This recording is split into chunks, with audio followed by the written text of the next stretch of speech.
नमस्कार. स्वागत आहे सर्वांचं आपल्या MPSC एक्झाम मंत्राच्या प्लॅटफॉर्मवर. आणि आपण बघत आहोत PYQ चिरफाड, ज्याच्यामध्ये आपण संयुक्त पूर्वपरीक्षा गट ब 2024चे वेगळे विषय आपण बघत आहोत. यामध्ये आपण नुसतं कंटेंट अनालिसिस पुरतंच मर्यादित न ठेवता त्याच्यामध्ये काही लॉजिक आहे का, काही अप्रोच आहे का, काही ठोकताळे आपण वापरू शकतो का, याही अनुषंगानं चर्चा त्या ठिकाणी करत आहोत. ही चर्चा तुम्हाला कशी वाटते, काय वाटते, कंटिन्यू करायला पाहिजे? खूप जणांचं म्हणणं आहे कंटिन्यू करायला पाहिजे, म्हणून कंटिन्यू करतोय. ज्यांना असं वाटत असेल नको ह्या गोष्टी, त्यांनी कमेंट करून कळवा, म्हणजे आपल्याला अशा पद्धतीने व्हिडिओ बनवायचे आहेत का नाही ही गोष्ट कळेल. तसा पॉलिटीचा जर विचार केला तर मागच्या वर्षीचा एकदम पोलीस भरतीच्या टाईपमधले क्वेश्चन्स होते. मोस्टली फॅक्च्युअल क्वेश्चन्स, आर्टिकल विचारले होते. एक दोन ठिकाणी फक्त अमेंडमेंट होत्या, अदरवाईज एकदम सिम्पल आणि प्लेन त्या ठिकाणी क्वेश्चन्स होते. पण मला असं वाटतं पुढे येणाऱ्या काळामध्ये एवढे सोपे प्रश्न आता विचारणार नाहीत. थोडे मल्टी स्टेटमेंट प्रश्न, थोडे अंडरस्टँडिंग बेस्ड प्रश्न किंवा अजून थोडंसं आर्टिकल आणि याच्या पलीकडे जाऊनचे प्रश्न आपल्याला बघायला मिळू शकतात. तसं पॉलिटीमध्ये किंवा राज्यशास्त्रामध्ये आपल्याला ठोकताळ्यांचा वापर फार कमी करता येतो, पण एक 2-3 प्रश्नामध्ये का होईना आपल्याला कुठे कुठे लॉजिकचा वापर करण्याचा स्कोप त्या ठिकाणी दिसतो, तो आपण डिटेलमध्ये या ठिकाणी बघूयात. डायरेक्टली आपण प्रश्नाला सुरुवात करूया. यातला जो काही पहिला प्रश्न आहे, म्हणजे याच्यामधला पेपरमधला पॉलिटीचा पहिला प्रश्न. तर पॉलिटीचा जो पहिला प्रश्न आहे तो काय सांगतो, भारतीय राज्यघटनेच्या कोणत्या अनुसूचीमध्ये प्रत्येक घटक राज्य व केंद्रशासित प्रदेशासाठी राज्यसभेतील जागा वाटपाबाबतची तरतूद आहे. म्हणजे थोडक्यात allocation of seats to the Rajya Sabha. बरोबर आहे. आपण हे काय बघितलं होतं, चौथी अनुसूची जी आहे याच्यामध्ये याच्याविषयी डिटेलमध्ये माहिती दिलेली आहे.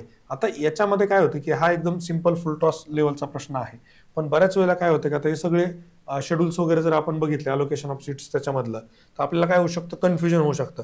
मग कन्फ्युजन कमी करण्यासाठी आपल्याला काहीतरी ट्रिक्स न्यूमॅनिक्स बनवणं गरजेचं असतं. तर ते काय आहे ते आपण पहिले बघूयात. आता याच्यामध्ये बघा, टीयर्स ऑफ ओल्ड PM, तुम्ही नुसती एवढी जरी गोष्ट लक्षात ठेवली ना, टीयर्स ऑफ ओल्ड PM, तरी तुम्हाला त्या ठिकाणी सगळ्या गोष्टी लक्षात येतात. राज्यघटनेतील अनुसूची जी आहे, आता टी म्हणजे काय, पहिली आर्टिकल टेरिटरीज. बघा, टेरिटरीज म्हणजे काय, फर्स्ट शेड्यूल मध्ये दिलेलं आहे स्टेट्स अँड युनियन टेरिटरीज. तुम्ही हे टी न लक्षात ठेवू शकता. बरोबर आहे. टीयर्स ऑफ ओल्ड PM एवढं जर लक्षात ठेवत आपल्या सिक्वेन्सनं त्या गोष्टी लक्षात ठेवतात. आता ई जे आहे, ई कशाबद्दल आहे, इमॉल्युमेंट्स, म्हणजे सेकंड शेड्यूल मध्ये दिलेलं की त्यांचे जे इमॉल्युमेंट्स वगैरे त्याच्याविषयी दिलेली माहिती आपल्याला बघायला मिळते. त्यानंतर टीई ईच्या विषयी काय एवढं नाही आहे. ए मध्ये तुम्ही घेऊ शकता अलोकेशन, अलोकेशन ऑफ ऑफिशियल्स म्हणजे प्रेसिडेंट, गव्हर्नर, जजेस वगैरे, सॅलरीज, आणि हा झाला तुमचा तिसरा पार्ट. चौथा आहे अफर्मेशन, किंवा त्याला आपण थर्ड शेड्यूल म्हणतो. बरोबर, अफर्मेशन्स अँड ओथ्स म्हणजे शपथ जी काय घेतो ती आपण या ठिकाणी बघतोय. आता याच्या पुढे बघितलं, हा एकच आहे समजा पार्ट जो आहे अफर्मेशन्स, ओथ्स. हे आता ते याच्यावर घेतल्यामुळे बोर्डवर ते मागे पुढे झालेलं आहे. मिनिस्टर्स अँड जजेस. आता पुढचा जो आहे टीयर्स आर, त्याच्यामधला जो आहे तर तो आहे तुमचा राज्यसभा म्हणजे फोर्थ शेड्यूल. हा प्रश्न आपल्याला आता यावर्षी 2024ला विचारला होता की ते कुठल्यामध्ये येतं, फोर्थ शेड्यूल मध्ये आहे. त्यानंतर येतं allocation of seats in the Rajya Sabha म्हणजे आर जर घेतला आपण. शेड्यूल्ड एरियाज फिफ्थ शेड्यूल मध्ये येतं. यस याच्यामधलं ऍडमिनिस्ट्रेशन ऑफ शेड्यूल्ड एरियाज याच्यातला जो पार्ट आहे तो. त्यानंतर अदर ट्रायबल एरियाज, आता हा पूर्ण मिळून एकच आहे. बरोबर आहे. सिक्स शेड्यूल बद्दल आपण बोलतो. त्यानंतर PM, पी म्हणजे प्रोव्हिजन्स फॉर आसाम, मेघालय, त्रिपुरा, मिमित्री आपण जे, किंवा AMTM आपण ज्याला म्हणतो नेहमी, AMTM, ह्या 4 राज्यांच्या विषयीची माहिती. त्यानंतर एफ म्हणजे फेडरल, ते आहे फेडरल स्ट्रक्चर 7th शेड्यूल मध्ये. 7th शेड्यूल मध्ये आपल्याला काय दिलेलं आहे त्यांनी, की एक सेंट्रलची लिस्ट दिलेली आहे, एक स्टेटची लिस्ट दिलेली आहे, आणि आपल्याला एक दिली आहे कॉन्करंटची. बरोबर आहे. ही सगळी माहिती आपल्याला मिळते एफ नुसार 7th शेड्यूल मध्ये. त्यानंतर जर आपण बघितलं, आता याच्यामध्ये सगळं ह्या ज्या लिस्ट आहेत मी आता सांगितलं त्या त्याच्यामध्ये आल्या. त्यानंतर येतं ओ म्हणजे ऑफिशियल लँग्वेज, ते येतं 8th शेड्यूल मध्ये. आता आपल्याला 22 लँग्वेजेस त्या ठिकाणी बघायला मिळतात. त्याच्या डिटेलमध्ये पुढे प्रश्न आहे ते आपण नंतर बघूया. अनरिकॉग्नाइज लँग्वेज हा याचाच पार्ट आहे. त्यानंतर पुढचा येतो बघा, लँड रिफॉर्म्स. लँड रिफॉर्म्स कशामध्ये, 9th शेड्यूल. पहिली कॉन्स्टिट्युशनल अमेंडमेंट जी झाली होती ती इथं झाली होती. आणि सगळ्यात महत्वाची गोष्टी बघा, 9th शेड्यूल जे आहे तर तो लँड रिफॉर्मच्या रिलेटेड आहे. Land laws added by first amendment आला विषय. नंतर डिफेक्शन 10th मध्ये. आता सध्या हा खूप चर्चेमध्ये, महाराष्ट्रात ज्या काही गोष्टी झाल्या त्यासाठी, तर आपल्याला हे लक्षात ठेवणं गरजेचं आहे. Anti defection law added by 52nd 10th आणि 52 हे आपल्याला लक्षात ठेवावं लागेल. त्यानंतर आपल्याला 73rd आणि 74th तर माहितच आहेत. पंचायत समिती 11th शेड्यूल वाला आहे, म्युन्सिपॅलिटीज 12व्या शेड्यूल वाला आहे. अशा पद्धतीने आपलं, आणि हे आपलं जे करंटचं चॅनल आहे, करंट मंत्र, याच्यावर आपण वेगळे न्यूमॅनिक ट्रिक्स वगैरे, आपलं कंबाईन मंत्र नावाचं पण एक चॅनल आहे, त्याच्यावर आपण ही गोष्टी टाकत असतो. इथं डेडिकेटेडली कंबाईन रिलेटेड गोष्टी आपण टाकत असतो सारख्या, राईट. आता पुढचा जो प्रश्न आहे काय सांगतो पुढचा प्रश्न, कोणत्या घटना दुरुस्तीन्वये ग्रामसभेला संविधानिक दर्जा प्राप्त झाला? मला फुलटॉस क्वेश्चन्स होते सगळे. तर आपल्याला माहिती आहे ग्रामसभा जे काय आहे, ग्रामसभा येते 73rd अमेंडमेंट, आणि पंचायत नगरपंचायत वगैरे जर म्हणलं तर 74th कॉन्स्टिट्युशनल अमेंडमेंट ऍक्ट. आता याच्याविषयी थोडीशी माहिती आपण बघितली पाहिजे, कारण याच्यावर पुढचा प्रश्न जर आला तर थोडा डिटेलमध्ये येऊ शकतो, की ऑप्शनमध्ये दिलेल्या सगळ्या आपण जर अमेंडमेंट महत्वाच्या बघितल्या, 61वी जी घटना दुरुस्ती होती 1988 ला झालेली, स्वर्गीय राजीव गांधी त्या ठिकाणी पंतप्रधान होते. राजीव गांधींनी असं ठरवलं की आपल्याला युथला ऍक्टिव्हेट करावं लागेल, युथला थोडं डेमोक्रेसीमध्ये आणावं लागेल, युथला राजकारणामध्ये आणावं लागेल. त्यामुळे त्यांनी 21 वयाची जी अट होती ती काढून त्या ठिकाणी 18 वर केलेली. म्हणजे 21 वय वर्ष जे होतं ते 18 वर्षपर्यंत. आणि याचा जास्त फायदा आता सध्याच्या सेंट्रल गव्हर्नमेंटने घेतलेला आहे युथला टार्गेट करून. कशा पद्धतीने युथला आपल्याला मेन स्ट्रीम मध्ये आणता येईल आणि आपल्याला त्याचा वोटिंग मध्ये फायदा होईल. तर ही सुरुवात जी आहे राजीव गांधी त्यावेळेसचे पंतप्रधान होते त्यांनी केलेली आहे, आणि म्हणजेच युवकांना मतदानाचा अधिकार लवकर मिळाला. त्यानंतर 71वी घटना दुरुस्ती आली होती 1992 ला. या घटना दुरुस्तीमुळे काय होतं की 8th शेड्यूल मध्ये काही नवीन भाषा आल्या होत्या. त्याच्यामध्ये महत्वाच्या ज्या भाषा आल्या होत्या हे पण लक्षात ठेवा. 8th शेड्यूल मध्ये 1992 ला 71व्या घटना दुरुस्तीनं काय काय आलं होतं, तर महत्वाची होती कोकणी, त्यानंतर होती तुमची मणिपुरी, त्यानंतर तुमची होती नेपाळी.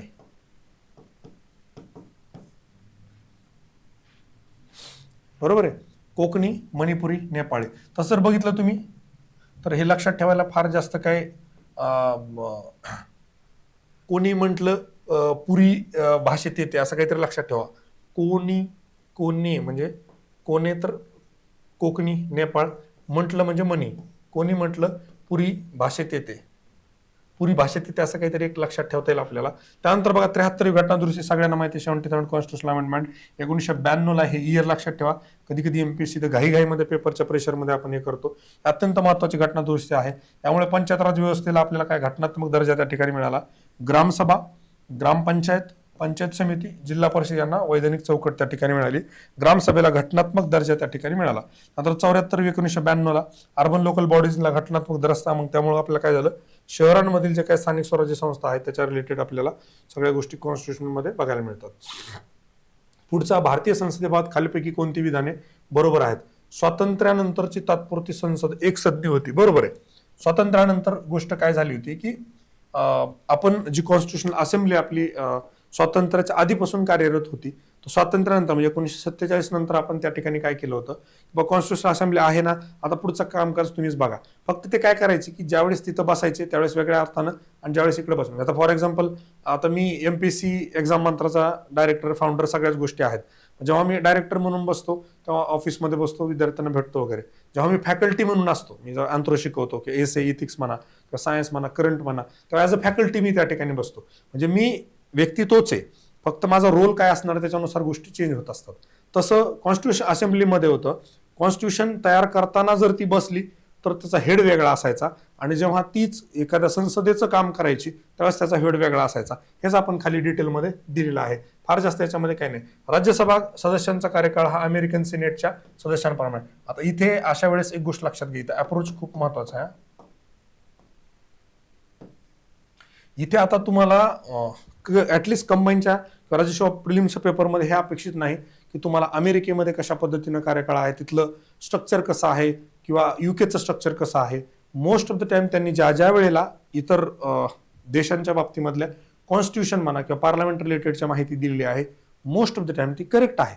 2017 का 18 प्रिलिम्सला प्रश्न होता राज्यसेवेच्या, इटलीच्या पार्लमेंटबद्दल त्यांनी माहिती दिली होती, करेक्ट माहिती होती. इथं हे अपेक्षित नाहीये की आपल्याला ते माहित असावं. त्याच्या रिलेटेड एखादी माहिती, आता सिनेट आपण जरी ते स्टेटमेंट त्यांनी दिलेलं आहे तर बाय डिफॉल्ट याला करेक्टच मानायचं. जर आपल्याला माहित नसेल तर मग या ठिकाणी पण हे वाक्य काय होईल, आपलं करेक्ट होऊन जाईल. अमेरिकन सिनेटचा पण किती येतं, तो 6 इयरच आहे. बरोबर आहे. ही गोष्ट आपल्याला या ठिकाणी लक्षात घ्यावी लागेल. अप्रोच फार महत्वाचा आहे. असा अचानक भयानक एखादा प्रश्न आला जो आपण लक्ष्मीकांतच्या पॉलिटीमधून म्हणा किंवा कंटेम्पररी तुम्ही जे काय राज्यशास्त्रासाठी संदर्भ ग्रंथ वापरतायत त्याच्यामध्ये जर माहिती दिलेली नसेल तर आपण त्या माहितीच्या बाबतीमध्ये काय करायचं, पेपरमध्ये ऐन वेळेला सुचलं नाही तर त्याला करेक्ट मानायचं आणि पुढे जायचं. ही गोष्ट लक्षात घ्या. त्याला फार तर फार 3-4 सेकंद लागतात. डोक्यात पक्के ठोकताळे असले, जर विचारलं अमेरिकन सिनेट माहित नाही, करेक्ट मानला, पुढे गेलो, मग नंतर मी बघेल बाहेर आल्यानंतर पेपरला क्लासच्या आन्सर की काय केलं, आयोगानं काय दिलं. मोस्टली ते करेक्ट असतं, ही गोष्ट लक्षात घ्या. आता प्रोव्हिजनल पार्लमेंट म्हणजेच काय होते, आपली कॉन्स्टिट्यूशन असेंब्ली होती. 47 नंतर त्यांना काय होतं, आपण संसद म्हणून पण काम करत होती. त्यामुळे वेगळी अशी राज्यसभा त्यावेळेस अस्तित्वात नव्हती. सगळे जे राज्यसभा ते 1952 नंतर लोकसभा आली, त्याच्यानंतर राज्यसभा आली. त्याच्या आधी जर काय होतं 1952 नंतर, बरोबर आहे. त्याच्यामुळे आधी जी होती युनिकॅमरल्स होती, एकच होती. कामकाजाचा कालावधी कसा होता हे डेट लक्षात घ्या. 15 ऑगस्ट 1947 पासून काय झालं की एप्रिल 1952 पर्यंत ती काय होती, तर तुमची प्रोव्हिजनल पार्लमेंट त्या ठिकाणी काम करत होती. संविधान सभेची बैठक असली की कोण असायचं, डॉक्टर राजेंद्र प्रसाद. आणि जेव्हा संविधान सभेची बैठक नसली, कायदे मंडळ म्हणून कार्यरत असायचे, तेव्हा कोण होतं, जी.व्ही. मावळणकर. हे महाराष्ट्रीयन व्यक्ती त्या ठिकाणी होते. 52 मध्ये भारतातल्या पहिल्या सार्वत्रिक निवडणुका झाल्या, त्याच्यानंतर आपल्याला लोकसभा आणि राज्यसभा वेगळी त्या ठिकाणी बघायला मिळते. आता राज्यसभा सदस्यांचा कार्यकाळ अमेरिकेच्या सिनेट प्रमाणे असतो. म्हणजेच काय की आपल्याकडे 6 वर्ष आहे, त्यांच्याकडे 6 वर्ष आहे. आपल्याकडे राज्यसभेमध्ये एक युनिक त्यांनी राज्यसभेमध्ये केले की दर 2 वर्षांनी काय केलेलं आहे, त्या ठिकाणी 1/3 सदस्य जे ते रिटायर होणार आहेत. आणि दिस इज परमनंट चेंबर, बरोबर आहे. Rajya Sabha is a permanent chamber, ही गोष्ट लक्षात घ्या. लोकसभा येते जाते, लोकसभा विसर्जित होते, इथं नाही. आपल्या 2 गोष्टी असतात, एक आपला घरचा गणपती असतो आणि एक आपला गणपती जेव्हा हे असतात फेस्टिवल असतो त्यावेळेस आपण आणलेला असतो. घरच्या गणपतीचं आपण विसर्जन करत नाही. जो आपला आपण विकत आणलेला गणपती असतो, जो आपल्याला विसर्जित करायचा असतो, तो वेगळा असतो. तसं लोकसभा आणि राज्यसभा असते. म्हणजे आपला घरचा गणपती जो आहे तर तो म्हणजे काय असतो, तर तो असतो आपला राज्यसभा, जी कधीही विसर्जित होत नाही. ते असतं परमनंट चेंबर, राईट. राज्यसभा सदस्यांचा कार्यकाळ हा 6 वर्षांचा असतो. दर 2 वर्षांनी 103 सदस्य. आणि मग अमेरिकन सिनेटमध्ये सदस्यांचा कार्यकाळ 6 वर्षांचा असतो. तर ही गोष्ट लक्षात घ्या. दोन्ही ठिकाणी पद्धत अगदी सारखीच आहे, कारण आपण बऱ्यापैकी गोष्टी इतर कॉन्स्टिट्यूशन मधल्याच घेतलेल्या आहेत. राज्यघटनेतील कोणत्या अनुच्छेदात पंचायत राज्यांशी संबंधित असलेल्या जिल्हा पंचायत, ग्रामसभा, मध्यस्तर गाव शब्दांच्या व्याख्या दिलेल्या आहेत? आपल्या सगळ्यांना माहिती आहे 243 पासून जे सुरू होतं, 243 झेड इथपर्यंत, झेडपी वगैरे, झेडजी, सगळ्या गोष्टी बाकीच्या पुढच्या कुठे येतात, तर 243 आर्टिकल मध्येच येतात. एवढी गोष्ट आपल्याला सगळ्यांना माहिती आहे. तर 243 आर्टिकल जे आहे, आता हे बाकीचे दिलेले ऑप्शन मध्ये आर्टिकल जर आपण बघण्याचा प्रयत्न केला तर हे जे होतं 242 आर्टिकल, आता ते काय होतं की मूळ संविधानात कलम होतं, पण 73व्या घटना दुरुस्तीनं काय केलं, 92 नंतर ते रद्दच करण्यात आलं. 242 रद्द करण्यात आलं. आता त्याचे काय केलं, या कलम पंचायतीबाबत राज्याच्या विधिमंडळाची कर्तव्य असं होतं, ते राज्याच्या विधिमंडळाची कर्तव्य. आता जागा कोणी घेतली, पार्ट 9 न पंचायत, पार्ट 9 आर्टिकल 243 आपण बघितलं होतं. पार्ट 9 पंचायत मधला पहिला लेख जो आहे त्याच्यामध्ये डेफिनेशन कशाचे दिल्यात, ग्रामसभेची डेफिनेशन दिली आहे, पंचायतची दिली आहे, मध्यवर्ती स्तर म्हणजे आपलं जे काय पंचायत आणि जिल्ह्याच्या मधला असतात, जिल्हा पंचायत, जिल्हा परिषद त्याचं पण दिलंय, गावाची पण दिली. म्हणजेच पंचायत राजशी संबंधित शब्द जे आहेत त्याचे अर्थ आपल्याला या ठिकाणी 243 मध्ये बघायला मिळतात. आता त्यानंतर 244 जे आहे तर इथं आपल्या शेड्यूल एरियाज आणि ट्रायबल एरियाज, म्हणजे त्याला काय म्हणतो आपण, अनुसूचित क्षेत्रे आणि आदिवासी क्षेत्रे, म्हणजे ट्रायबल एरियाज आणि शेड्यूल एरिया, त्याच्याबद्दल कुठलं आहे तर कलम 244 त्या ठिकाणी बोलतं. 245 मध्ये मग काय दिलंय, तर 245 मध्ये दिलेलं आहे की कलम कायद्याच्या निर्मितीच्या अधिकारांबाबत आहे. कायद्याच्या निर्मितीच्या अधिकारांबाबत म्हणजे संसद संपूर्ण भारतासाठी कायदा करू शकते, हा भारत आहे. सॉरी, आपण थोडा हेच करूयात.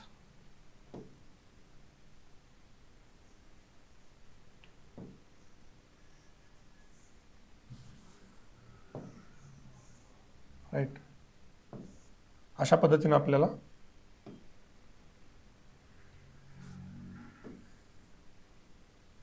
बरोबर आहे. आता हा साधारणतः भारताचा जर विचार केला तो पूर्ण भारतासाठी जे आहे, इथं आपल्याला संसद जी बनवते. आता इथं महाराष्ट्र आहे, महाराष्ट्रासाठी आपली जी स्टेट असेंब्ली आहे ती त्या ठिकाणी कायदे करणार आहे. या दोघांनी पण एक गोष्ट लक्षात घ्यायची, कुठली, आपल्याला एक चौकट दिलेली आहे त्यांनी, त्या चौकटीच्या बाहेर जायचं नाही. ती चौकट दिली आपल्याला कॉन्स्टिट्यूशनला, बरोबर आहे. या दोन्हींनी कायदे करत असताना ही कॉन्स्टिट्यूशनची चौकट त्या ठिकाणी आपल्याला करावी लागेल. आणि कायद्यांना संविधानाशी संबंध म्हणजे कॉन्स्टिट्यूशनच्या रिलेटेड, त्यामुळे आपण ज्युडिशियल रिव्ह्यू वगैरे ज्या भानगडी आहेत त्याच्याच रिलेटेड आहेत, ही गोष्ट लक्षात घ्या. खालील विधाने लक्षात घ्या. सध्या भारतीय राज्यघटनेच्या 8व्या परिशिष्टामध्ये 22 भाषांमध्ये, बरोबर आहे ना, 8व्या मध्ये आता सध्याच्याला 22 आहेत. त्यापैकी कोकणी आणि नेपाळी या भाषांचा समावेश 92व्या घटना दुरुस्ती 2003 नाही. आपण आताच बघितलं होतं, तर ते कुठल्या घटना दुरुस्तीने आलं होतं, तर ते आलं होतं आपण बघितलेलं 71वी घटना दुरुस्ती 1992 जी झाली होती त्याच्यानुसार आलं होतं. म्हणजे राज्यघटनेतील 8वे परिशिष्ट जे आहे भाषेत संबंधित आहे. सुरुवातीला त्याच्यामध्ये 14 होत्या, आता झालेल्या आहेत 22. 14च्या 22 झालेल्या आहेत. सुरुवातीला 14 होत्या, आता त्या 22 झालेल्या आहेत. तर पहिली घटना दुरुस्ती झाली होती, 51वी घटना दुरुस्ती होती 1967 ला आली. त्याच्यामध्ये पहिली आली ती सिंधी. बरोबर आहे. तर सिंधी कसं लक्षात ठेवायचं, तर याला एक सिंपल ट्रिक लक्षात ठेवा. सिंधी पहिली आली हे कसं लक्षात ठेवायचं, आमच्या काकू आहेत सिंधू काकू, तर त्यांना भांडणं करण्याचा प्रचंड छंद आहे. त्यामुळे भांडणं करून करून त्यांनी पहिल्यांदा ती आणली. आणि रियालिटीमध्ये माझे चुलत्या लागतात त्या चुलती, तर ते त्यांना भांडणं करण्याचा खूप छंद. त्यामुळे त्यांच्या गावात किंवा आमच्या गल्लीमध्ये त्यांना कोणीही त्यांचा नाद करत नाही कोणी. त्यामुळे लक्षात ठेवायचं सिंधी जी आहे ती सिंधू काकूंमुळे पहिल्यांदा आलेली आहे. तर ती घटना दुरुस्ती होती 21वी घटना दुरुस्ती, ज्याच्यामध्ये सिंधी आली. आणि 71वी जी आहे 1992 ला आली होती, त्याच्यामध्ये तुम्हाला मी म्हटलं कोकणी, मणिपुरी, नेपाळी. याला कसं म्हणतं, कोणे म्हटले की मनीला पुरी येत नाही, असं काहीतरी लक्षात ठेवा. कोणी म्हटलं मनीला पुरी येत नाही, कोणी म्हटले की मनीला पुरी येत नाही, मनीला पुरी येते ना, म्हणून कोकणी, नेपाळी, मणिपुरी असं त्या ठिकाणी आहे. आता 92वी घटना दुरुस्ती जी आहे 2003ची, त्याला मध्ये बोडो, डोगरी, मैथिली, संथाळी. आता इथं काय की इथं तुम्ही म्हणणार की बीडीएस, अरे बीडीएस झालं तुमचं. आता बीडीएस मध्ये जर मास्टर केलं तर काय होतं, एमबीडीएस. बीडीएस जर काय केलं तुम्ही मास्टर्स केलं तर एमबीडीएस होतं, म्हणजे बोडो, डोगरो, मैथिली, संथाळी. विषय संपला. 92 घटना दुरुस्ती 2003. अशा पद्धतीने तुम्ही स्वतःच्या काही काही त्या ठिकाणी ट्रिक्स, न्यूमॅनिक्स बनवू शकता. बाकी डिटेलमध्ये आता पुढचा जो काय आहे सब्जेक्ट ऑफ ऑर्गनायझेशन ऑफ ग्रामपंचायत, जे ग्रामपंचायतीचे संघटन आपल्याला माहिती 40 मध्ये दिलेलं आहे. कॉन्स्टिट्यूशनचे जे काय आर्टिकल आहेत हे सगळे आपल्याला पाठच असले पाहिजे. त्यातलं तुम्हाला फंडामेंटल राईट सगळे पाठ पाहिजेत, डीपीएसपी सगळे पाठ पाहिजेत. आणि याच्या व्यतिरिक्त काही गोष्टी आहेत त्या पण आपल्याला साधारणतः 100च्या आसपास आर्टिकल आपल्याला पाठ किंवा माहिती असले पाहिजेत, जर तुम्ही एमपीएससी करत आहात तर. बरोबर आहे. ही गोष्ट आपल्याला लक्षात घ्यावं लागेल. आणि याला पाठ करायची गरज नाही, याला जर व्यवस्थित समजून उमजून डिस्कशन केलं ना ते ऑटोमॅटिकली लक्षात राहतात. राईट. इथं काही लक्षात ठेवण्याची आवश्यकता आहे का बघू तर येत, हे महत्वाचे हे आपल्याला बघावं लागतील. डीपीएसपी जे आहे तर ते आपल्याला बघावं लागेल की आर्टिकल 36 ते 51 मध्ये डीपीएसपी आहे. 38व कलम जे आहे ते सुरू होते 38A पासून. 38A मध्ये काय दिलंय, सामाजिक, आर्थिक आणि राजकीय न्यायावर आधारित सामाजिक व्यवस्था निर्माण करण्याची जबाबदारी राज्याची आहे. त्या डिस्क्रिप्टिव्ह मध्ये पण आपल्याला लिहिणं खूप जास्त गरजेचं आहे. म्हणजे एकतर सोशल आहे, इकॉनॉमिकल आहे आणि पॉलिटिकल आहे. ह्या सगळ्या तत्वांना धरून आपल्याला त्या ठिकाणी काय करायचंय, सामाजिक व्यवस्था म्हणजे सोशल सिस्टीम त्या ठिकाणी डेव्हलप करायची किंवा सोशल ऑर्डर जी आहे आपली मेंटेन झाली पाहिजे. नंतर 38B मध्ये असमानता कमी करणे, कल्याणकारी राज्याची उभारणी करणे. 42व्या घटना दुरुस्तीने आणलं होतं. वेलफेअर स्टेटची जी कन्सेप्ट आहे 1978 ला, कल्याणकारी राज्य म्हणजेच असतं वेलफेअर स्टेट. बरोबर आहे. हेही या ठिकाणी आपल्याला लक्षात ठेवावं लागेल. कलम 39 राज्याने अनुसरायच्या धोरणाची वैशिष्ट्ये. आता राज्यानं काय काय धोरण अनुसरलं पाहिजे. 29E मध्ये पुरेसे उपजीविकेचे साधन असलं पाहिजे, त्याला लाईव्हलीहूडची जी प्रोव्हिजन आहे ती असली पाहिजे. बी मध्ये काय, 39B मध्ये राज्य सरकारला खाजगी मालमत्ता सार्वजनिक हितासाठी मिळवण्याची परवानगी देते. आता इथे भानगड काय होते, समजा फॉर एक्झाम्पल काय झालंय की 39B नुसार तुमच्याकडे दुष्काळ आला. आमच्या गावात ही परिस्थिती झाली होती, वाटतं 2004च्या आसपास काहीतरी असेल तो दुष्काळ, की गावामध्ये पाणी संपलेलं होतं पण 1-2 जणांच्या विहिरीला पाणी होतं. मग आता नाविलाजानं ग्रामपंचायतला त्या विहिरीवर कब्जा करावा लागतो. Even though it is your private property. जरी तुमची वैयक्तिक खाजगी मालमत्ता आहे तरीही तिला सार्वजनिक हितासाठी गव्हर्नमेंटला घेता येतं. हे आपल्याला डीपीएसपी मधलं कर्तव्य जे आहे किंवा जे आर्टिकल आहे 39B त्या ठिकाणी सांगतं. ही गोष्ट लक्षात घ्या. मालमत्तेचे समान वितरण, सी म्हणजे समान वितरण, ही गोष्ट लक्षात घ्या. डी म्हणजे काय बाबा, दीदी आपको अभी इक्वल ट्रीटमेंट मिलेगी, दीदी आपको उतना ही वेतन मिलेगा जितना दादा को मिला है. दीदी आणि दादा म्हणजेच काय, 39D समान कामासाठी स्त्री आणि पुरुषांना समान वेतन दिले जाईल. 39D दादा आणि दीदी दोघांना आता समान 39D मध्ये. 39E मध्ये काय, समाजातील दुर्बल घटकांवर विशेष भर देऊन नागरिकांच्या आर्थिक कल्याणाचे संरक्षण आणि प्रोत्साहन देण्यासाठी राज्याला निर्देश देते. हे लक्षात घ्या. F मध्ये बालक आणि युवक जे आहेत तर त्यांना शोषणापासून नैतिक आणि भौतिक संरक्षण दिले जाते. ही पण घटना दुरुस्ती किती बघा, 42वी घटना दुरुस्ती 1976 ला. आपण 44वी कुठे बघितली होती, 38B मध्ये. राईट. या घटना दुरुस्ती लक्षात ठेवावं लागतील, याच्यावर प्रश्न येतो. नंतर 39A मध्ये काय म्हणाल, फ्री लिगल एड ज्याला आपण म्हटलं होतं, सर्व गरीब दुर्बल घटकांना मोफत कायदेशीर मदत. फॉर एक्झाम्पल तुमच्यावर कोणीतरी खोटे गुन्हे दाखल केले, वकिलाला पैसे फीस द्यायला तुमच्याकडे पैसे नाही, गव्हर्नमेंट काय करतं, हा घ्या आमचा वकील, हा तुमच्या वतीने लढणार आहे. अशा पद्धतीने फ्री लिगल एड, नालसाचा जो काय ऍक्ट आला आपला, नालसाचा ऍक्ट पण याच्यानुसारच आलेला आहे, ही गोष्ट लक्षात घ्या.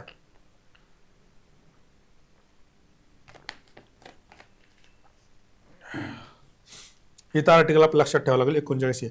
बाकी 40ला ग्रामपंचायत माहिती आपल्याला, 41ला बेरोजगार, आजारी आणि अपंग वृद्ध यांना काम, शिक्षण आणि मदत देण्याची जबाबदारी. अनएम्प्लॉयमेंटच्या रिलेटेड ज्या गोष्टी आहेत त्यात गव्हर्नमेंट का करतं, कारण हे DPSP मध्ये सांगितलंय. आजारी माणसांना, ज्यांना काहीतरी ऍक्सिडेंट झाला, काय झाला त्यांसाठी, अपंग तर आपण दिव्यांगसाठी देतोय, वृद्ध ऑलरेडी वृद्धांसाठी आपण बऱ्याचशा गोष्टी करतोय, महाराष्ट्रामध्ये बस असेल किंवा इतर. 42 मध्ये काय, कामगारांसाठी न्याय आणि मानवीय कामकाजाची स्थिती आणि प्रसूती सुट्टी, मॅटर्निटी लिव्ह वगैरे ह्या 42 आहेत. म्हणजे दोनाचे चार हात झाले, 42 असं लक्षात ठेवा, दोनाचे 4 हात झाले की नंतर तुम्हाला लागते मॅटर्निटी लिव्ह, असं तुम्ही लक्षात ठेवू शकता. त्यानंतर 43 मध्ये काय येतं, सर्व कामगारांना जीवनमानासाठी पुरेसे वेतन, सहकारी संस्था प्रोत्साहन, हे 43 मध्ये येतं. आता याच्या व्यतिरिक्त बाकीच्या डिटेल मधल्या गोष्टी इथे दिलेल्या आहेत, त्या बघू शकता. मला त्यात फार एक्सप्लेन करण्यासारखं काही नाहीये, ते तुम्ही स्वतः पण बघू शकता. 48A पर्यावरणाच्या रिलेटेड आहे, एक्सप्लेन करायला तशा खूप गोष्टीत, पण इथे जेवढा आपल्याला वेळ पण नाहीये. हा दुसरा आता इथं अप्रोचचा भाग जो आहे की इथं जे लॉजिक आपण वापरू शकतो तो प्रश्न आता आलेला आहे. आता इथे 2 गोष्टी आपल्याला बघायला मिळतात. एक, मुन्शी अय्यंगार सूत्र कशाशी संबंधित आहे. एक मुन्शी आहेत, एक अय्यंगार आहेत. आता मुन्शी जर बघितलं तर नॉर्थ इंडिया मधलं नाव आहे, आणि अय्यंगार जर बघितलं तर साऊथ इंडिया मधलं नाव आहे. आपल्याला साऊथ मध्ये, नॉर्थ मध्ये सगळ्यात मोठा जो काय वाद चाललेला असतो तो असतो भाषावाद. एवढं जरी आपल्याला लक्षात आलं तरी आपल्याला काय लक्षात येईल, ही जी सूत्र आहे किंवा कशाशी संबंधित आहे, तर ते भाषा संबंधी आहे, एवढं लक्षात. टॅक्स इश्यूचा प्रॉब्लेम दोघांमध्ये शक्यतो येत नाही. कम्युनल इश्यूज येऊ शकतो, नॉन ऑफ द अबोचा विषय नाही. राहिला लँग्वेज आणि कम्युनल, ह्या 2 गोष्टींमध्ये येऊ शकतो. तर कम्युनल हा सांप्रदायिक समस्या आहे. इथं जर हिंदू मुस्लिम सारखं किंवा असं दुसरं काही असतं तर आपण मांडलं असतं, पण इथं डायरेक्ट नॉर्थ साऊथचा वाद आहे, तर तो असला पाहिजे भाषेच्या रिलेटेड. आता लँग्वेजच्या इश्यू बद्दल बऱ्याचशा गोष्टी ज्या आहेत त्या थोडक्यात आपण समजून घेण्याचा प्रयत्न करूया. मोठा प्रश्न आहे भारतातील राष्ट्रीय भाषा कोणती असावी याच्याविषयी. एकदा अजय देवगण असंच काहीतरी बोललो होतं. PM बक्षीच्या पुस्तकातला फोटो काढून मी ते ट्विट केलं होतं त्याला रिप्लाय म्हणून. बऱ्याच लोकांना अजूनही असं वाटतं की भारताची राष्ट्रीय भाषा आहे. भारताला राष्ट्रीय भाषा वगैरे अशी कुठलीही गोष्ट नाही आहे. आपल्याकडे फक्त ऑफिशियल लँग्वेज आहे, आणि ऑफिशियल लँग्वेज आपली कुठली असली पाहिजे, तर ती हिंदी असली पाहिजे. आणि काही काळ जोपर्यंत हिंदी प्रसारित होत नाही तोपर्यंत इंग्रजीची आपण मदत घेतली पाहिजे, असं आपल्या कॉन्स्टिट्यूशनमध्ये, कॉन्स्टिट्यूशनल डिबेटमध्ये आंबेडकरांनी जेव्हा हे लिहित होते त्यावेळेस जे ड्राफ्टिंग कमिटीचे ज्या काही मिटिंग्स वगैरे व्हायच्या, जिथं कॉन्स्टिट्यूशनमध्ये डिबेट्स वगैरे व्हायचे, त्याच्यामधून निष्कर्ष आलेल्या ह्या गोष्टी आहेत, ही गोष्ट लक्षात घ्या. तर त्याच्यामध्ये काय झालं, KM मुन्शी आणि गोपाळस्वामी अय्यंगार या दोघांची एक समिती त्या ठिकाणी समझोता मांडला होता. त्याला नाव दिलं होतं मुन्शी अय्यंगार सूत्र 1949. हे कधीचं आहे तर 1949चं आहे. ही एक गोष्ट आपल्याला लक्षात ठेवावी लागेल. तर हिंदी ही राजभाषा त्या ठिकाणी म्हटलं होतं. त्याला राजभाषा म्हणजे काय की ऑफिशियल लँग्वेज, ही गोष्ट लक्षात घ्या. त्यानंतर पण इंग्रजीचा वापर काही काळ 15 वर्ष तो वाढत वाढत पुढे आलेला आहे. म्हणजे आपल्याकडे हिंदी आणि इंग्रजी दोन्ही पण आपण वापरतो. गव्हर्नमेंट सर्क्युलर बऱ्यापैकी वेळेला तुम्ही बघितलं तर हिंदी आणि इंग्लिशमध्ये आपल्याला बघायला मिळतात. असे बरेचसे विषय ऑलरेडी झालेत.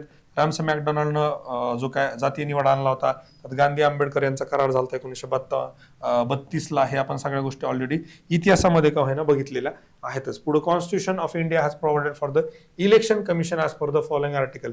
इथं खूप 2 गोष्टी होत्या. इथं तुम्हाला 56 कडे जाण्याची गरज नव्हती, इथे तुम्हाला हे 2 नव्हते. म्हणजे 368, 324, 2 पैकी एक 324 हे इलेक्शन कमिशनचं आहे, आपल्याला लक्षात येतं. 38 जे आहे तर ते अमेंडमेंट रिलेटेडचं आर्टिकल आहे. एवढी बेसिक गोष्ट आपल्याला माहिती असतेच. 256 म्हणजे काय की केंद्र आणि राज्यातील संबंध आहे. या अनुसार राज्यांनी केंद्र सरकारच्या कायद्यांचे पालन करणे आवश्यक आहे. जर तुम्ही ऐकलं नाही मोठ्या भावाचं तर मोठा भाऊ मग तुमचं काय करतो, तुम्हाला गोष्टी माहिती असतात. तसं राज्यांना केंद्राचं त्या ठिकाणी ऐकावं लागतं, आणि राज्यांना केंद्राचं ऐकण्यासाठी जे आर्टिकल आहे ते आहे 256. अनुच्छेद 324 जे आहे निर्वाचन आयोगाचा आहे, भाग 15 मध्ये आपल्याला तो बघायला मिळतो. बाकी निवडणुकाच्या आयोगाच्या सदस्यांबद्दलची डिटेलमध्ये माहिती दिली, एकदा ब्रीफ मध्ये बघून घेऊ, याच्यावर एखादा प्रश्न आपल्याला अपेक्षित आहे. आता सगळ्यात महत्वाचं बघा, इलेक्शन कमिशन ऑफ इंडिया ही जी आहे हे कुठल्या कुठल्याचं इलेक्शन करतं. Number 1 Lok Sabha, number 2 Rajya Sabha, number 3 त्यानंतर येत आहे आपला मराठीत आपण स्टेट लेजिस्लेटिव्ह असेंब्ली जे आहे, तर त्याचे एक इलेक्शन त्या ठिकाणी होतात. त्यानंतर जर आपण बघितलं प्रेसिडेंट, त्यानंतर व्हाईस प्रेसिडेंट यांचे पण इलेक्शन आपल्याला त्या ठिकाणी, म्हणजे बघा लोकसभा, राज्यसभा, राज्य विधिमंडळ, राष्ट्रपती, उपराष्ट्रपती एवढे आपल्याला त्या ठिकाणी 1 2 3 4 आणि 5, आणि आता लोकल सेल्फ गव्हर्नमेंटचे झालेत तर त्याच्यामध्ये असतं स्टेट इलेक्शन कमिशन. ही गोष्ट लक्षात घ्या, दोन गोष्टी आपल्याला समजून घ्याव्या लागतील. आपल्या आमदाराची निवडणूक स्टेट नाही तर election commission of India conduct करतं, ही गोष्ट आपल्याला लक्षात ठेवावी लागेल. आता याच्या रिलेटेड जे काय आयोगाची रचना जी आहे 1+2 ची रचना त्या ठिकाणी आहे. एक चीफ इलेक्शन कमिशनर असतो आणि त्याच्यासोबत 2 इलेक्शन कमिशनर असतात. त्याचे अपॉइंटमेंट जे आहेत राष्ट्रपतींच्या मार्फत होते. कार्यकाळ जो आहे तो 6 वर्ष किंवा 65 जे लवकर होईल ती गोष्ट त्या ठिकाणी असते. आणि पदावरून दूर करणे जसं सुप्रीम कोर्टाच्या न्यायाधीशांना करतात त्या पद्धतीनं फक्त यांना इम्पिचमेंट हा शब्द म्हणत नाहीत, पण काढून टाकण्याची प्रोसेस ती तशीच असते, ही गोष्ट लक्षात घ्या. इतर निर्वाचन आयोगासंबंधीचे अनुच्छेद आता 25 मध्ये काय दिलेलं आहे की विदाउट डिस्क्रिमिनेशन इलेक्शन, म्हणजे कोणताही धर्म, जात, लिंग याच्या आधारित यादीत भेदभाव होणार नाही. 26 मध्ये आपल्याला युनिव्हर्सल अडल्ट फ्रँचाईज सार्वत्रिक प्रौढ मताधिकार 18 वर्षांवर प्रत्येकाला दिला. आणि आपल्या भारतीय कॉन्स्टिट्यूशनचं सगळ्यात महत्वाचं आणि सगळ्यात मोठं जर आपल्याला गौरवोद्गार काढायचे असतील तर आर्टिकल 326 आहे. आपण ज्या दिवशी कॉन्स्टिट्यूशन सुरू झालं त्या दिवशी विदाउट डिस्क्रिमिनेशन, आणि आपण सगळ्यांना युनिव्हर्सल अडल्ट फ्रँचाईज दिलेला आहे. मोठ्या मोठ्या देशांना ज्यांनी लोकशाहीच्या खूप मोठ्या मोठ्या गप्पा मारल्या त्या देशांना पण डायरेक्टली देता आलं नव्हतं. त्यांनी सुरुवातीला फक्त पुरुषांना, नंतर महिलांना, काही काही ठिकाणी आपण स्वातंत्र्यपूर्व काळामध्ये जर आपण बघितलं 1909चा असेल, 1935चा असेल, हळूहळू त्या ठिकाणी दिलं. काही लोकांना 10% लोकांना जवळपास मतदानाचा अधिकार होता. आणि ह्या सगळ्या बाबतीमध्ये भारतानं उचललेलं पाऊल जे आहे तर आपल्याला पुढे येणाऱ्या पिढ्यांसाठी म्हणा किंवा दुसऱ्या देशांना म्हणा फॉलो करण्यासाठी अत्यंत त्या ठिकाणी महत्वाचं पाऊल आणि एक निर्णायक पाऊल त्या ठिकाणी होतं. आर्टिकल 326 ज्या दिवशी भारत स्वतंत्र झाला त्या दिवशी अब्जावधी लोकाला, एक अब्जावधी माणूस आहे त्याला जो अधिकार होता तोच एका गरीब व्यक्तीला अधिकार देण्याचं काम या कॉन्स्टिट्यूशन असेंब्लीनं, डॉक्टर बाबासाहेब आंबेडकरांना आणि ड्राफ्टिंग कमिटीनं त्या ठिकाणी दिलं, हे आपल्याला लक्षात ठेवावं लागेल. त्यानंतर 327 संसद निवडणुकांबाबत कायदे करू शकते. यस, हे आपल्याला माहितच होतं. 28 मध्ये राज्य विधिमंडळ निवडणुकांबाबत कायदे करू शकतं. म्हणजे कायदे करण्याचे 2 अधिकार, 27ला सेंट्रलला आणि 28ला स्टेटला. 29 निवडणुकी संबंधित न्यायालयीन हस्तक्षेपावर मर्यादा. न्यायालय जास्त लूटडूब करू नये, इलेक्शन कमिशनला इंडिपेंडेंटली चांगल्या पद्धतीनं काम करता यावं यासाठी हे 329 प्रोव्हिजन आहे. आणि 150 जे आर्टिकल भारताची लेखापरीक्षण प्रणाली याविषयी आहे, आपल्याला माहिती आहे. भारतातील पहिल्या महिला मुख्य निर्वाचन आयुक्त कोण आहेत? आता याच्या बाबतीमध्ये काय होतं की आपल्याला थोडंसं परत इथं लॉजिक, स्वरूपा राणी, VS रमादेवी, कमला नेहरू, जयललिता. आता इथं नुसतं रमादेवी म्हटलं असतं तरी उत्तर आलं असतं. VS देऊन त्यांनी काय केलेलं आपल्याला एक प्रकारे हिंट दिलेली आहे. आणि आपला एक ठोकताळा आहे, तर तो ठोकताळा काय सांगतो, जेव्हा तुम्हाला पूर्ण नाव दिसतं त्यावेळेस तुम्ही त्या नावाचा गांभीर्यानं विचार केला पाहिजे. आणि असं ऑप्शन इलिमिनेट करायच्या आधी 10 वेळा विचार केला पाहिजे. काहीच कळलं नाही तर ह्या उत्तरापर्यंत तुम्हाला डायरेक्टली जाता येतं. VS रमादेवी जी आहे तर first woman chief election commissioner of India आहेत, हे आपल्याला ह्या हिंटवरून लक्षात येतं. पुढे जर आपण बघितलं भारतीय निर्वाचन आयोगाच्या संबंधित महत्वाच्या बाबी जर बघितलं तर पहिले निवडणूक आयुक्त, मग पुरुष असो स्त्री असो, ते होते सुकुमार सेन 1950 ते 58च्या काळामध्ये.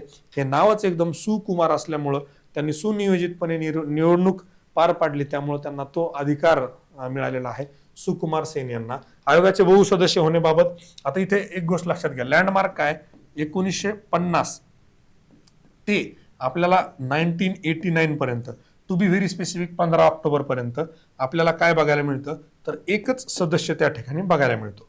पण आपल्याला परत 1989 पासून तर आपल्याला 1990 पर्यंत आपल्याला परत काय मिळतं 1+2 बघायला मिळतात.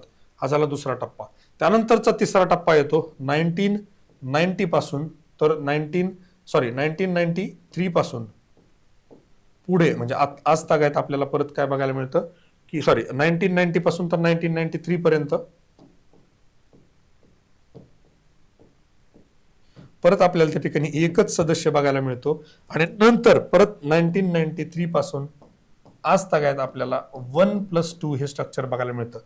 टप्पा नंबर 1, टप्पा नंबर 2, टप्पा नंबर 3 आणि टप्पा नंबर 4. एवढे टप्पा पडल्यावर तर आपण गल्ली क्रिकेटमध्ये पण आउट देत नाही, पण इथे 4 टप्प्यामध्ये इलेक्शन कमिशनचं जे स्ट्रक्चर आहे 1+2 हे त्या ठिकाणी व्हॅरी होत आलेलं आहे.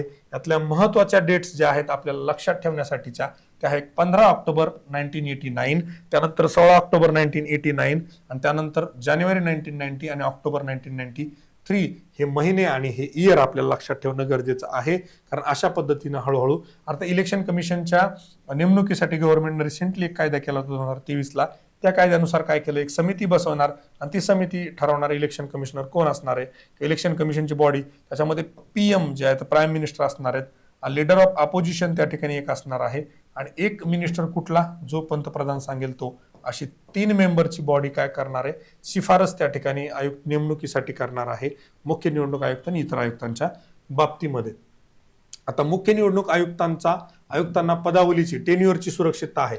कुणाला बघा, चीफला आहे पण बाकीच्यांना नाही, म्हणजे जे बाकीचे कमिशनर जे आहेत त्यांना नाही.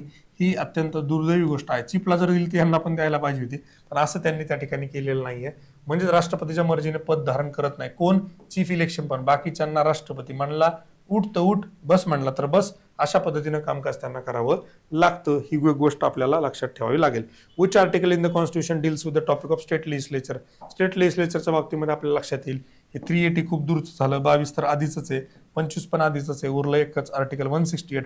क्वेश्चन तसा अवघड झाला असता, पण ऑप्शनमुळे हा प्रश्न सोपा झालेला आहे. बाकी तर हे सगळं राज्य विधिमंडळ संबंधित कलमे आहेत. मला वाटतं हे तुम्ही स्वतः बघितले तरी हरकत नाही. याच्याविषयी काय एक्सप्लेन करण्याचं फारच जास्त स्कोप नाही. विनाकारण लेक्चर वाढवण्यात काही अर्थ नाही. Who among the following has the power to elect advocate general of state. आता इथे कॉमन सेन्स ही एक गोष्ट आहे. तसं तर पॉलिटीमध्ये एक्सेप्शन खूप जास्त विचारतात, पण काहीच जर सुचलं नाही. ॲडव्होकेट जनरल ऑफ स्टेट म्हटलं की स्टेटमधला सर्वोच्च जो व्यक्ती असतो तो म्हणजे आहे गव्हर्नर. आपण कशाकडे जायला पाहिजे, गव्हर्नरकडे जायला पाहिजे. आता इथे ॲडव्होकेट जनरल ऑफ स्टेट बद्दलची थोडी माहिती आपल्याला असणं गरजेचं आहे. याच्यावर एक पुढेही प्रश्न येऊ शकतो. 165 आर्टिकल जे आहे ते काय म्हणते, राज्याचा महाधिवक्ता याची तरतूद त्या ठिकाणी केलेली आहे. नियुक्ती, राज्यपाल महाधिवक्त्याची नियुक्ती करतो. जसं मी तुम्हाला आता सांगितलं की राज्यपाल तो राज्याचा सर्वोच्च कायदा अधिकारी असतो. राज्याला कायद्याच्या बाबतीमध्ये काहीही अडचण आली तर ॲडव्होकेट जनरल ऑफ स्टेट जो असतो तर तो त्या ठिकाणी गाईड करतो, मदत करतो, हे करतो. या बेसिक गोष्टी. पात्रता काय, याला सेम काय सर्वोच्च न्यायालयाच्या, भारताच्या सर्वोच्च न्यायालयाच्या न्यायाधीशासारखी आहे. तो भारताचा नागरिक असला पाहिजे. उच्च न्यायालय 10 वर्ष उच्च न्यायालयात वकिली किंवा 5 वर्ष न्यायाधीश म्हणून त्यानं अनुभव त्या ठिकाणी पाहिजे. कार्यकाळ संविधानात निश्चित कार्यकाळ नाही, ही महत्वाची गोष्ट. किती वेळ असणार आहे याच्याबद्दल काही बोललेलं नाहीये. म्हणजे राज्यपाल म्हणेल तोपर्यंत आहे, राज्यपाल म्हणला नाही तर नाही. राज्यपाल निश्चित असेल त्यावेळी नियुक्ती रद्द करू शकतो. वेतन भत्ते जे आहेत, महाधिवक्त्याचे वेतन सुरक्षित राज्यपाल निश्चित करतो. जर अपॉइंटमेंट राज्यपाल करतोय तर इथे वेतन भत्ते पण तो गव्हर्नरच करतोय. कार्य आणि अधिकार काय, तर राज्यांना सल्ला देणे. बरोबर आहे, राज्य सरकार आणि राज्यपाल यांना. त्यानंतर राज्याच्या वतीने काय करतो, न्यायालयात प्रतिनिधित्व करतो. विधिमंडळात सहभाग आहे पण वोटिंगचा राईट नाही, ही गोष्ट लक्षात घ्या. वोटिंग राईट नाहीये पण बाकी डिबेटमध्ये, डिस्कशनमध्ये पार्टिसिपेट करू शकतो. राजीनामा, स्वतः राजीनामा तो कोणाकडे देऊ शकतो, राज्यपालांकडे देऊ शकतो. राज्यपाल त्याला इच्छेनुसार पदावरून दूर करू शकतात, advocate general of the state. ही गोष्ट लक्षात घ्या. पुढे जर बघितलं आपण, which of the following states bicameral, बघा युनिकॅमरल एक प्रश्न होता आणि ह्याच पेपरमध्ये बाय कॅमरलवर पण विचारलेला आहे. आता अशा वेळेस आहे ना, तुम्हाला मी सांगतो, जोपर्यंत तुम्ही काहीतरी न्यूमॅरिक ट्रिक्स वगैरे बनवत नाही ना, तोपर्यंत तुम्हाला परीक्षेमध्ये कन्फ्युजन राहतं चांगलं. आता मी जेव्हा अभ्यास करत होतो तेव्हा काय केलं होतं, मौत का बाजा असं काहीतरी लक्षात ठेवलेलं होतं. आता मौत का बाजामध्ये होतं M म्हणजे महाराष्ट्र, U म्हणजे उत्तर प्रदेश, बरोबर आहे, T म्हणजे तेलंगणा, बरोबर आहे, K म्हणजे कर्नाटका, A म्हणजे आंध्र प्रदेश, B म्हणजे बिहार, J म्हणजे जम्मू काश्मीर. पण आता जम्मू काश्मीर राहिलेलं नाहीये, त्यामुळे आता आपल्याला काय बघायला मिळतं, उत्तर प्रदेश आहे, बिहार आहे, नॉर्थचे 2 स्टेट उत्तर प्रदेश बिहार, कर्नाटक आंध्र प्रदेश हे 2 आणि आता आंध्र प्रदेश सोबतच तेलंगणा म्हणजे साऊथचे 3 आणि महाराष्ट्र एक आपला. अशा पद्धतीने आता रचना आपल्याला बघायला मिळते. तुम्ही हे मौत का बाजा असंही लक्षात ठेवू शकता. M जसं मी म्हटलं की तुम्ही असं लक्षात ठेवा, M त्याच्यानंतर A, U आणि T मौत, K त्याच्यानंतर A स्मॉल घ्या, KA, B छोटं घ्या, J ठीक आहे, बी, इथं केला ए करता येईल आपला मौत का, BAJA बाजा. आता इथे आला तुमचा महाराष्ट्र, इथं आला उत्तर प्रदेश, इथं आलं तेलंगणा, बरोबर आहे. के आलं कर्नाटका, ए आलं आंध्र प्रदेश, बी आलं बिहार, जे आलं जम्मू काश्मीर. आता याला काढून टाका पाहिजे तर बाजा असं करा, राईट. अशा पद्धतीने तुम्ही लक्षात ठेवू शकता.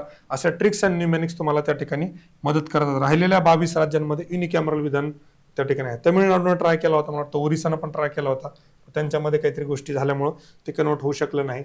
जर तुमच्याकडे विधान परिषद नसेल आणि तुम्हाला जर आता राज्य विधिमंडळ 168 मध्ये आहे, पण जर तुम्हाला विधान परिषद पाहिजे असेल तर 169 आर्टिकल काय म्हणतं की राज्यानं चांगल्या बहुमतानं एक प्रस्ताव सादर करा, तो केंद्राला पाठवा. द पार्लमेंट विल डिसाइड की यांना आपल्याला विधान परिषद द्यायची का नाही द्यायची. ही असते प्रोसिजर. कशानुसार? आर्टिकल 169 नुसार. हे खूप महत्वाचं आर्टिकल आहे, याच्यावर ऑलरेडी प्रश्न विचारून झालेले आहेत. राज्यघटनेतील अनुच्छेद 154 प्रमाणे राज्याचे सर्व कार्यकारी अधिकार कोणाकडे सोपले? राज्याचे सर्व कार्यकारी अधिकार एकच माणूस जो मोठा आहे राज्यामध्ये, तुम्हाला मी म्हटलं होतं गव्हर्नर. तर उत्तर काय असलं पाहिजे? राज्यपाल. आता राज्यपालाच्या बाबतीमध्ये छोट्या मोठ्या गोष्टी आपण बघून घेऊयात. खूप महत्वाचा, जर तुम्ही कंबाईनची तयारी करत असाल तर गव्हर्नरवर एक प्रश्न हमखास येतो म्हणजे येतोच. हायकोर्टावर एखादा प्रश्न येतो म्हणजे येतोच, राईट. ही गोष्ट लक्षात घ्या. इथे अपॉइंटमेंट जी आहे तर राष्ट्रपती करतात गव्हर्नरची. पात्रता काय? भारताचा नागरिक, वय असलं पाहिजे 35 वर्ष, शपथ उच्च न्यायालयाचे मुख्य न्यायाधीश देतात. आता इथे काय भानगड होती? जरी अपॉइंटमेंट पंतप्रधान प्रेसिडेंट करत असतील तरीही त्या ठिकाणी शपथ राज्यात जर आला तर राज्यातला ज्युडिशियल लेवलचा हायेस्ट माणूस कोण आहे? तर चीफ जस्टिस हायकोर्टचा जो असतो तो त्या ठिकाणी देतो. कार्यकाळ साधारणतः 5 वर्ष, पण असं राष्ट्रपतीच्या मर्जीवर असतो असं कुठं नाही आहे. त्याला राज्यपाल स्वखुशीने राजीनामा देऊ शकतात. राष्ट्रपतीचे कार्यकारी अधिकार मुख्यमंत्र्यांची नियुक्ती करणे. दुसरं, राज्य मंत्रिमंडळातील मंत्रिमंडळांची मंत्री महोदयांची नियुक्ती करणे. कोणाच्या सल्ल्यानुसार? मुख्यमंत्र्याच्या सल्ल्यानुसार. आणि नेमणुका, महाधिवक्ता यांची नेमणूक करतात एमपीसीच्या अध्यक्षाची, राज्य निवडणूक आयुक्ताची कोण करतं? तर गव्हर्नर करतो. त्यानंतर राज्य सरकारचे प्रशासन चालवण्याची जबाबदारी कोणावर असते? ऑन बिहाफ ऑफ गव्हर्नर सगळा कार्यभार चालतो, कार्यकाळ. ही गोष्ट लक्षात घ्या. कुलपती असणे म्हणजे जी युनिव्हर्सिटी, आता पुणे युनिव्हर्सिटी आहे, पुणे युनिव्हर्सिटीचे बाय डिफॉल्ट कुलपती कोण असतात? तर आम्ही इंटरव्ह्यूमध्ये, मागच्या इंटरव्ह्यूमध्ये हा बेसिक प्रश्न विचारला होता की तुम्ही पुणे युनिव्हर्सिटीमधून ग्रॅज्युएशन केलेलं आहे, पुणे युनिव्हर्सिटीचे कुलपती सध्याचे कोण आहेत? सर माहीत नाही. हे उत्तर एक्सपेक्टेड नाही. ह्या तुमचा अलर्टनेस, अटेंटिव्हनेस आणि कॉमन सेन्स त्या ठिकाणी टेस्ट करतो. बेसिक गोष्ट म्हणजे बाय डिफॉल्ट कुलपती आहेत. कुलगुरू विचारलं तुम्हाला माहित नसलं, तुम्ही सांगू शकता सर कुलगुरू मला सध्याचे कोणी आठवत नाहीत. तर कुलगुरू आणि कुलपती ह्या दोन वेगळ्या गोष्टी आहेत. कुलपती बाय डिफॉल्ट गव्हर्नर असतात आणि कुलगुरू जे असतात ते अपॉइंट केले जातात कोणा? By governor. आदिवासी कल्याण मंत्री पण यांची नेमणूक करावी लागते.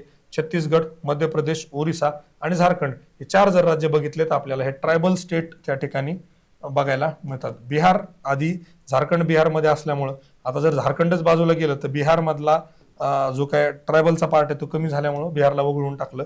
6च्या आधी बिहार पण त्या ठिकाणी होतं. बाकी राज्यपाला संबंधित जे काय हे आहेत आर्टिकल्स आहेत, मला वाटतं ते तुम्ही बघू शकता. फार एक्सप्लेन करण्यासारखं त्याच्यामध्ये काही नाहीये. आता जिल्हा न्यायाधीशाची नियुक्ती कोण करतं? तर एवढा मोठा प्रश्न विचारलाच आहे ना, जिल्हा न्यायाधीश नियुक्ती. तर इथे असणाऱ्या तुम्ही जर बघितलं, उच्च न्यायालयाचे मुख्य न्यायाधीश, राज्य लोकसेवा आयोग, राज्याचे मुख्यमंत्री आणि राज्याचे राज्यपाल. तर इथे तुम्हाला यायला पाहिजे राज्यपालच. तुम्हाला जे म्हटलं 2 ते 3 प्रश्नांचं उत्तर राज्यपाल किंवा राज्यपालावर एखादा दुसरा प्रश्न येतोच. मी जे तुम्हाला सांगितलं होतं ती गोष्ट इथं बघायला मिळते. आता कनिष्ठ न्यायव्यवस्था जी आहे, लोअर ज्युडिशियरी, त्याच्यामध्ये आपल्याला म्हणजे आपण सुप्रीम कोर्टवर बघितला, हायकोर्ट बघितला, तर इथे आपल्याला येतं लोअर ज्युडिशियरी. लोअर ज्युडिशियरीमध्ये आपल्याला काय बघायला मिळतं? उच्च न्यायालयाच्या अधीनस्थ असते, ते under the supervision of high court असते. भाग 6 प्रकरण 6 मध्ये येते. कलम 233 ते 37 याला कव्हर करतात. 233 मध्ये जिल्हा न्यायाधीशाची नेमणूक, पदस्थापना, पदोन्नती राज्यपालामार्फत.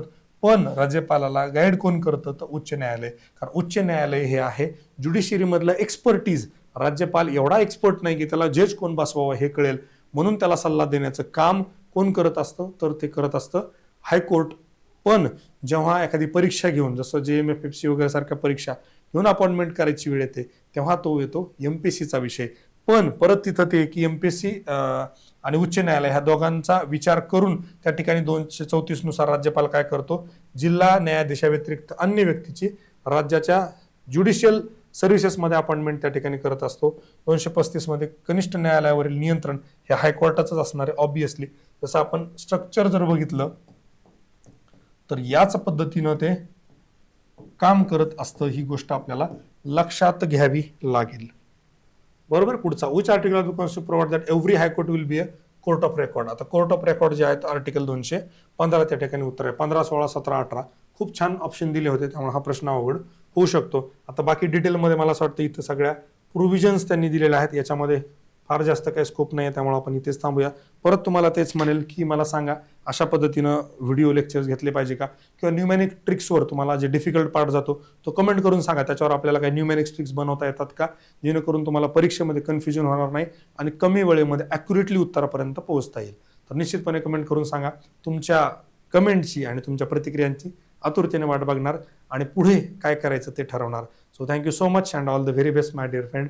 परत तुम्हाला तेच सांगेल, चला चालत राहूया, एक एक पाऊल यशाच्या दिशेने टाकत राहूया. Let's make MPSC preparation simple with MPSC made simple. Thank you so much and all the very best my dear friend. जय हिंद, जय महाराष्ट्र.